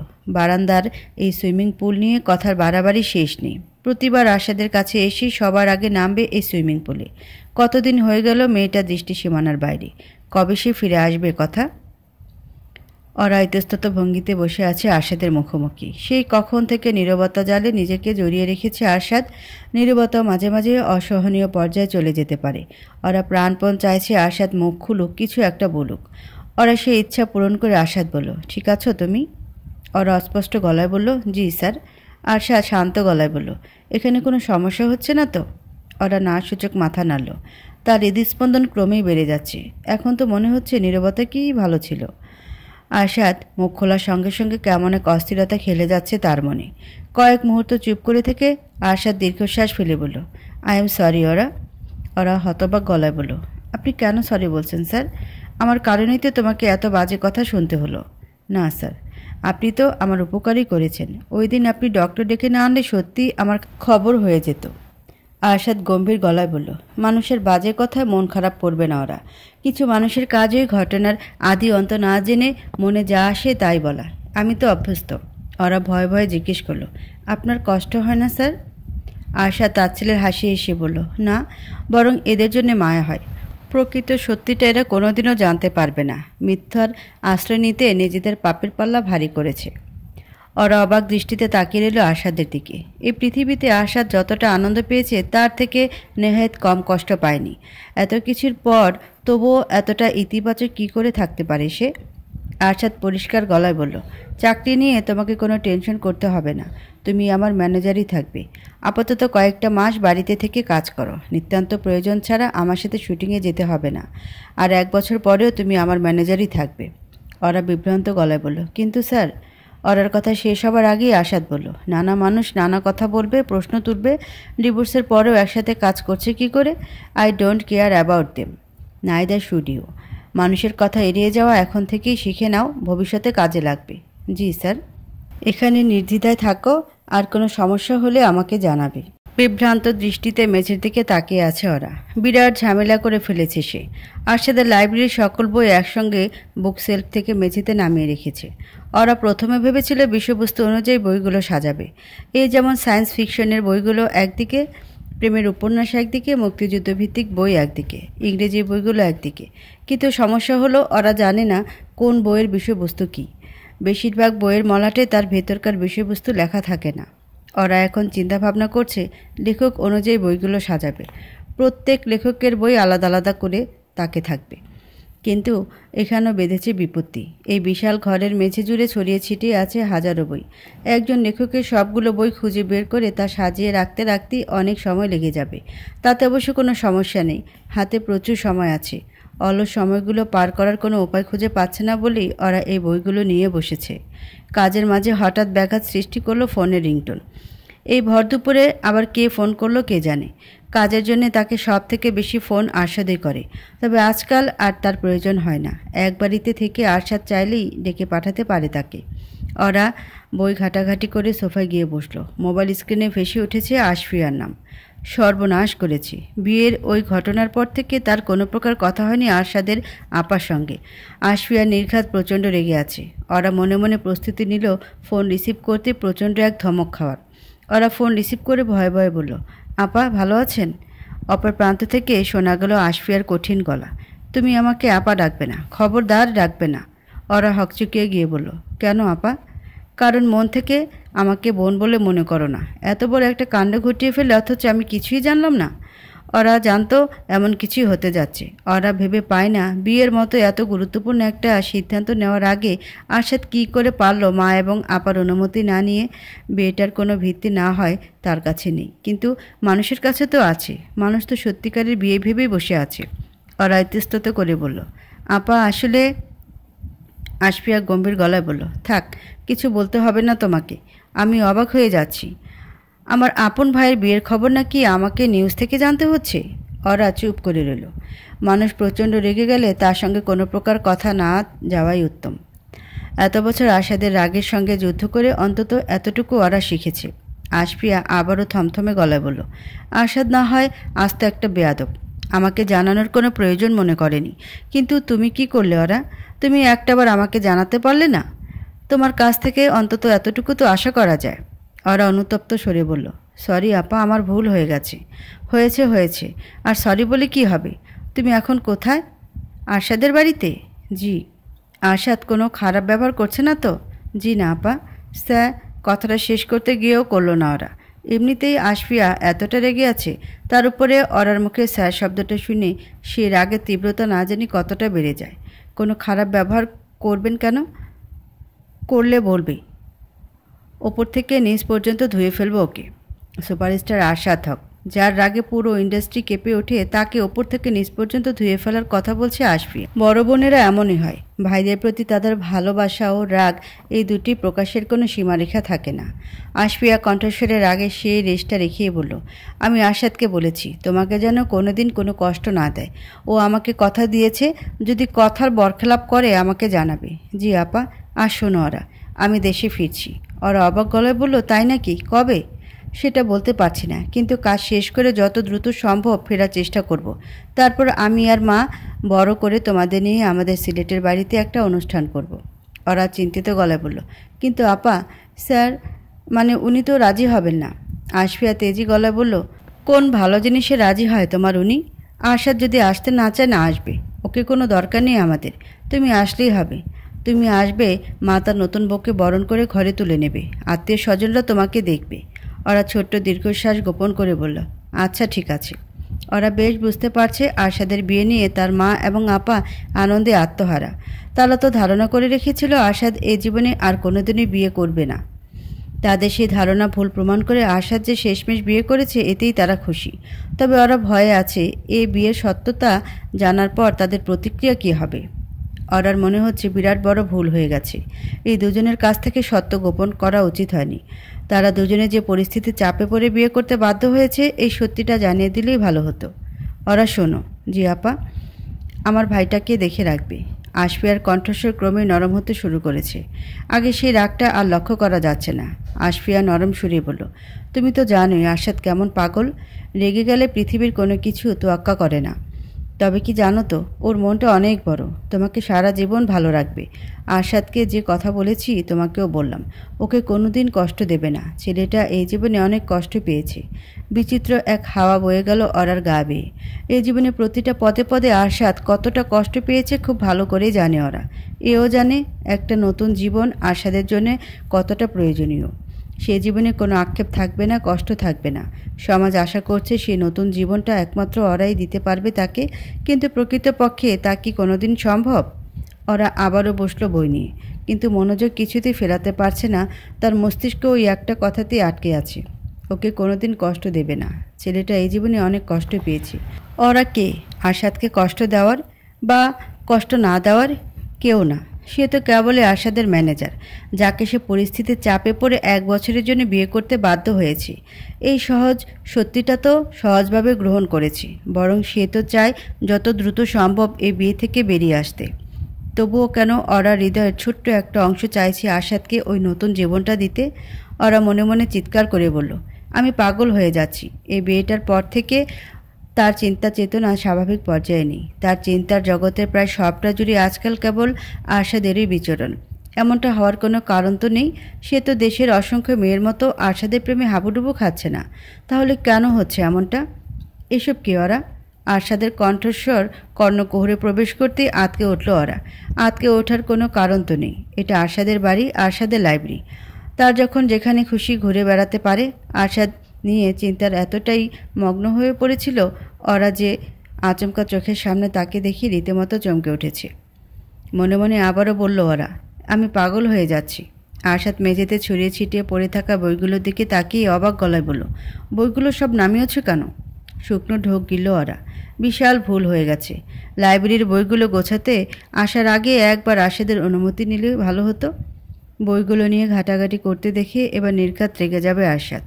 ওরা কম্পিত সুরে বলল, স্যার, বুক সেলফে বইগুলো এলোমেলো হয়ে পড়েছিল, ভাবলাম গুছিয়ে রাখি। আরশাদ ভ্রুকুচকে তাকিয়ে রইল ওরার দিকে। মেয়েটা দু চোখে বিচিত্র ভয় খেলা করে বেড়াচ্ছে, হাত পা রীতিমতো কাঁপছে। আরশাদ ঠোঁটের কোণে সূক্ষ্ম হাসি রেখা নিয়ে বলল, তুমি আমাকে খুব ভয় পাও না? ওরা চুপ করে রইল। ভয় যে পায় এতে কোনো সন্দেহ নেই। বইগুলোর দিকে তাকিয়ে আরশাদ বলল, ভয় পাওয়া ভালো। আমি চাই টিমের সবাই যেন আমাকে ভয় পায়। Sorry sir. আরশাদ বিরক্ত গলায় বলল, কথায় কথায় সরি বলার অভ্যাসটা বাদ দাও। জি স্যার। ভালোই হয়েছে। বইগুলো এতদিন অযত্নে পড়েছিল। তোমার বই পড়ার শখ আছে নাকি? জি স্যার। আমি তো রোজ সন্ধ্যা বই নিয়ে এখানে বসে থাকি। Very good. তাহলে বইগুলোর যত্নের দায়িত্ব এখন থেকে তোমার। আমি তো পড়া ছেড়ে দিয়েছি, তবু এই লাইব্রেরিটা রেখে দিয়েছি কথার জন্য। ওরা ভয়ে ভয়ে বলল, আবার পড়া শুরু করলেই তো পারেন স্যার। আরশাদ ছোট্ট দীর্ঘশ্বাস গোপন করে বলল, সময় কোথায়? ওরা চুপ করে রইল। আরশাদ আবারও বলল, তোমাকে আজ একটা কাজ করতে হবে। ওরা, কী কাজ স্যার? একটু পর সারা বেলা থেকে একজন সিনিয়র সাংবাদিক আসবে আমার ইন্টারভিউ নিতে। সে যাতে বুঝতে পারে বাড়িতে তুমিও আছো। বেশি কিছু করতে হবে না। ইন্টারভিউ চলাকালীন তার সামনে দিয়ে এক ঘর থেকে অন্য ঘরে যাবে। কিছু জিজ্ঞেস করলে উত্তর দেবে। ওরা বেশ ভালো করে বুঝতে পারছে কেন এই কাজটা আরশাদ করতে বলল তাকে।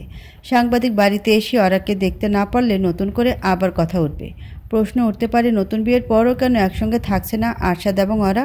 তাহলে কি সত্যি ভিডিও ভাইরাল হবার পর চাপে পড়ে বিয়ে করেছে তারা? সত্যিটা কিছুতে জানতে দেওয়া যাবে না কাউকে। তাই তো গুজব মুক্ত থাকার জন্য আরশাদ সাংবাদিকের সামনে যেতে বলল ওরাকে। ছেলেটার বুদ্ধি আছে। শুধু শুধু তো আর দেশের এত বড় সুপারস্টার নয়। বসার ঘরের সোফায় গম্ভীর ভঙ্গিতে বসে আছে আরশাদ। তার হাতে জ্বলন্ত সিগারেট। সিগারেটের লম্বা এক টান দিয়ে বিরক্ত দৃষ্টিতে তাকিয়ে তার মুখোমুখি বসে থাকা মানুষটার দিকে। আফজাল রহমান সারাবেলা পত্রিকার সিনিয়র সাংবাদিক। সেই তখন থেকে লোকটা ডায়েরির পাতা উল্টেই যাচ্ছে। আরশাদকে কোন কোন প্রশ্ন করবে তা আগে থেকে ঠিক করে নিচ্ছে হয়তো। সাধারণত কেবল সিনেমা মুক্তির আগেভাগে পত্রপত্রিকা ইন্টারভিউ দেয় আরশাদ।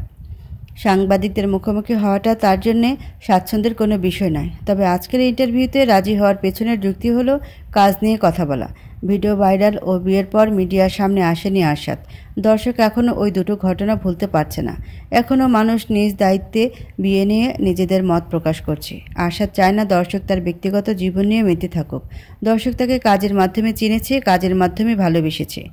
দর্শকের সকল আকর্ষণ নিজের কাজের দিকে ফিরিয়ে নিতেই আরশাদ আজকের ইন্টারভিউতে কাজটাকে বেশি প্রাধান্য দেবে।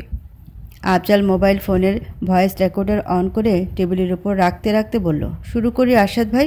আরশাদ ছোট্ট করে বলল, কেমন আছেন আরশাদ ভাই? এই তো, আপনি? আফজাল অতি উৎসাহ নিয়ে বলল, আমি তো আগে থেকেই দারুণ ছিলাম। আপনাকে দেখি আরও ভালো হয়ে গেলাম। কতদিন পর দেখা বলেন তো? অনেক দিন তো হলো। শেষবার দেখা হয়েছিল আপনাদের অফিসে, মনে আছে দেখছি। আরশাদের স্মৃতিশক্তি অত্যন্ত প্রখর। এই স্মৃতিশক্তি কাজের ক্ষেত্রে তাকে অনেকটা সহায়তা করে। অন্যান্য অভিনেতাদের যেখানে সংলাপ মুখস্থ করতে করতে হিমশিম খেতে হয়, সেখানে স্ক্রিপ্টের পাতায় একবার চোখ বোলালেই দীর্ঘ সময়ের জন্য সংলাপগুলো মনে থাকে তার। অবশ্য এই স্মৃতিশক্তির জন্য কম ঝামেলা পোহাতে হয়নি তাকে। কিছু কিছু যন্ত্রণাদায়ক স্মৃতি থাকে যা মানুষ চিরকালের জন্য ভুলে যেতে চায়, তবে আরশাদ ভুলতে পারে না। মনে হয় যেন ওই ভয়ঙ্কর স্মৃতিগুলো তার মস্তিষ্কে পাকাপোক্তভাবে গেঁথে আছে। আফজাল হাসি মুখে বলল, বিয়ের জন্য আপনাকে অনেক অনেক অভিনন্দন আরশাদ ভাই। আপনার নতুন এই জীবন অনেক অনেক ভালো কাটুক। আরশাদ প্রত্যুত্তরে কিছু বলল না। মুখভঙ্গি যথাসম্ভব স্বাভাবিক রাখার চেষ্টা করছে সে। তো আরশাদ ভাই, বিয়ের পর জীবন কেমন কাটছে? আরশাদ গলার স্বর যথাসম্ভব স্বাভাবিক রেখে বলল, পার্সোনাল লাইফ নিয়ে প্রশ্ন করতেই হবে? একেবারেই না। ইনফ্যাক্ট আমরা তো আপনার বিয়ে নিয়ে খুব একটা নিউজও করিনি। অন্যান্য পত্রিকা যেখানে 7-8টা করে নিউজ করেছে, সেখানে আমরা মাত্র একটা, তাও আবার আপনার বিয়ের পর দিন নিউজ করেছি। শুধুমাত্র একটা কারণে, আপনি পার্সোনাল লাইফ নিয়ে বাড়াবাড়ি পছন্দ করেন না। মনে মনে বিরক্তির দীর্ঘশ্বাস ফেলল আরশাদ। সাংবাদিকদের এই এক বাজে স্বভাব, নিজেদের পত্রিকার গুণগান করা। আরশাদ অপেক্ষা করছে কখন এই গুণগান পর্ব শেষ হলে সে সিনেমার আলাপটা শুরু করতে পারবে। আফজালের কথার মাঝে হঠাৎ আরশাদের নির্দেশ অনুযায়ী অরা দোতলা থেকে নিচতলা নেমে এলো। অরাকে দেখিয়ে আফজাল তার কথা থামিয়ে উৎফুল্ল গলায় বলল, আরে ভাবি, কেমন আছেন? আফজালের মুখে ভাবি ডাকটা শুনেই অরার সমস্ত শরীর অসাড় হয়ে এলো। এই ডাকে কেউ কোনোদিন ডাকেনি, ডাকবার কথাও না। পৃথিবী অরাকে আরশাদের স্ত্রী হিসেবে গ্রহণ করে নিয়েছে। এই ব্যাপারটা মোটেও হজম করা যাচ্ছে না, অথচ কেউ জানে না সবটাই তাদের অভিনয়। 1 বছরের সংসার খেলা শেষে দুজন চলে যাবে আলাদা রাস্তায়। ওরা চায় না কেউ তাকে আরশাদের স্ত্রী ভেবে বাড়তি সম্মান করুক। সে তো কেবলমাত্র আরশাদের ম্যানেজার। অস্বাভাবিক বিয়েটা নিয়ে দোনমনো আপাতত বন্ধ হয়েছে। অরার জীবনটা এখন বেশ স্বাভাবিক পর্যায়ে চলে গেছে। এই বাড়িতে তার দিনকাল ভালোই কাটছে। বিশাল এই বাড়িটা ঘুরে ঘুরে দেখছে।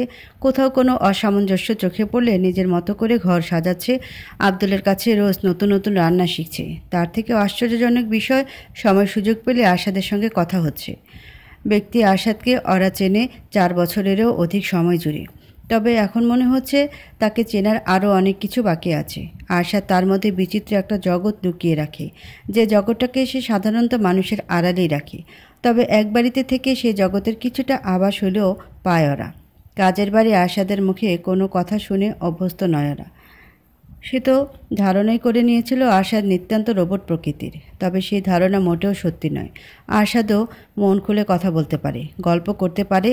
নিজের ক্যারিয়ারের শুরুর দিনকার গল্প, সিনেমার শুটিংয়ের গল্প।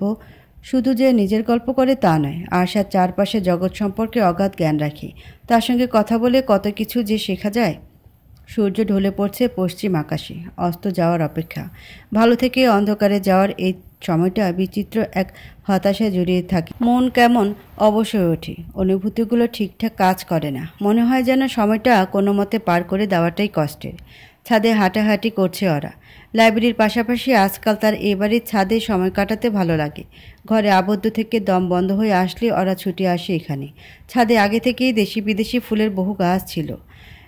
সেখানে নতুন সংযোজন আরশাদের সবজির বাগান। আরশাদ যে শখ করে বাগান করছে এমনটা নয়, শখ করার সময় তার নেই। বাগান করছে কাজের খাতিরে।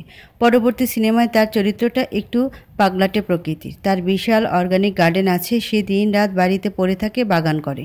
আরশা সত্যিকারের জীবন কোনোদিনই বাগান করেনি। তবে পর্দায় তাকে ফুটিয়ে তুলতে হবে একজন অনুরাগী বাগানপ্রেমীর চরিত্র। ওই সিনেমার শুটিং শুরু হতে এখনও মাস 2 বাকি। মাঝের এই সময়টুকুতে আরশাদ বাগান করে নিজের হাত পাকাচ্ছে। সরি, বিরক্ত করলাম? ওরা আটকে উঠে পেছনে ফিরল। আরশাদ কথাটা বলতে বলতে ছাদে প্রবেশ করেছে। আরশাদের এই ব্যাপারটা ওরাকে প্রচণ্ড মুগ্ধ করে। পুরো দুনিয়া তাকে সুপারস্টার মনে করলেও তার মধ্যে বিন্দুমাত্র হামবড়া ভাব নেই। নিজেকে 8-10টা মানুষের মতোই মনে করে সে। অন্যকে মানুষ হিসেবে সম্মান করতে জানে। তা না হলে আরশাদ নিজের ছাদে ঢোকার আগে ওরাকে জানান দেওয়ার প্রয়োজন মনে করতো না। নিজেকে সাধারণ মনে করে বলেই আরশাদ বলছে, বিরক্ত করলাম? অথচ সে জানেই না তার উপস্থিতির জন্য মানুষ কতটা উদ্গ্রীব হয়ে থাকে। ওরা হাসি মুখে বলল, না স্যার, আমি তো আপনার বাগানটাই দেখছিলাম। ছাদের পাশে থাকা ছোট্ট স্টোররুমে চলে গেল আরশাদ। বাগান করা যাবতীয় সব সরঞ্জাম সেখানেই রাখা আছে। সেগুলো আনতে আনতে আরশাদ বলল, কেমন লাগছে বাগানটা এখন? ওরা হাসি মুখে বলল, খুব সুন্দর। এই কয়দিনে অনেক ভালো যত্ন নিয়েছেন আপনি।